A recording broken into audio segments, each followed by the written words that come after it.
सादर जय श्री कृष्णा।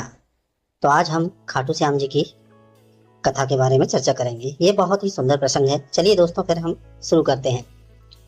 खाटू श्याम जी को महाभारत के महान योद्धा बर्बरीक का ही स्वरूप माना जाता है। वे भीम के पौत्र, घटोत्कच के पुत्र और मौरवी अहिलावती के पुत्र थे। लोक परंपरा के अनुसार भगवान श्री कृष्ण ने उन्हें कलयुग में अपने ही नाम श्याम से पूजे जाने का वरदान दिया। बर्बरीक का जन्म महाभारत काल में भीम के पुत्र घटोत्कच का विवाह नाग कन्या मौरवी से हुआ। उनसे एक तेजस्वी पुत्र का जन्म हुआ जिसका नाम बर्बरीक रखा गया। बचपन से ही वे अत्यंत पराक्रमी, दयालु और धर्मनिष्ठ थे। 3 अमोघ बाणों का वरदान बर्बरीक ने भगवान भगवती की उनने आराधना की थी। तो भगवती से ही उन्हें 3 ऐसे बाण भगवती ने उन्हें दिए वरदान स्वरूप।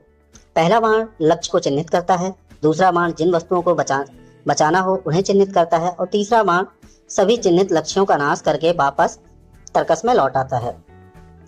इसी कारण वे 3 बाणधारी कहलाए।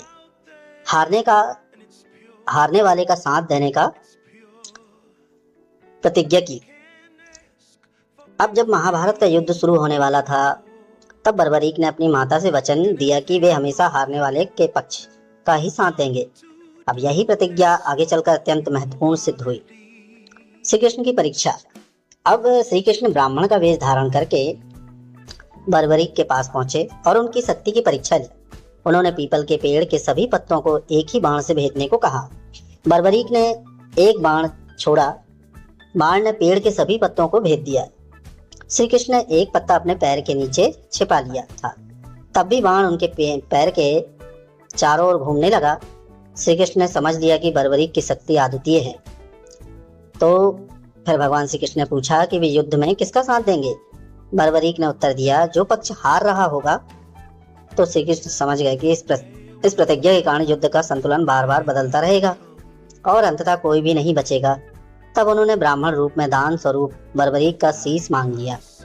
बर्बरीक ने बिना किसी संकोच के अपना शीश भगवान को अर्पित कर दिया।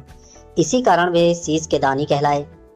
अब महाभारत के युद्ध के साक्षी बर्बरीक की अंतिम इच्छा थी कि वे पूरा महाभारत युद्ध देखें।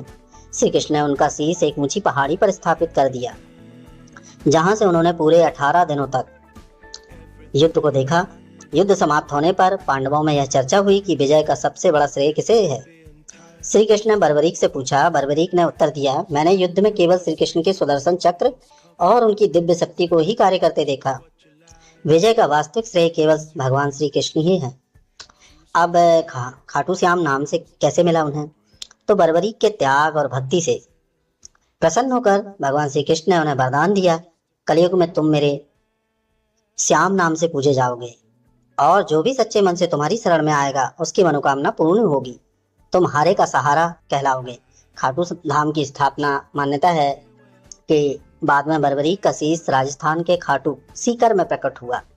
वहीं आज विश्व विख्यात खाटू श्याम मंदिर स्थित है, जहां लाखों श्रद्धालु दर्शन के लिए आते हैं। खाटू श्याम जी के प्रसिद्ध नाम है श्याम बाबा, हारे का सहारा, शीश के दानी, 3 बाणधारी, लख दातार, खाटू नरेश, कलयुग के देव।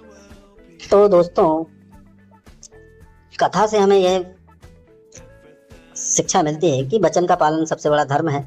त्याग और समर्पण मनुष्य को अमर बना देते हैं। सच्ची भक्ति से भगवान की कृपा अवश्य प्राप्त होती है। जो हार मानने के बजाय भगवान पर विश्वास रखता है उसकी रक्षा स्वयं प्रभु करते हैं। तो जय श्री श्याम, हारे का सहारा बाबा श्याम। तो दोस्तों, फिर मिलेंगे नेक्स्ट प्रसंग में। तब तक के लिए जय श्री कृष्णा, जय खाटू श्याम।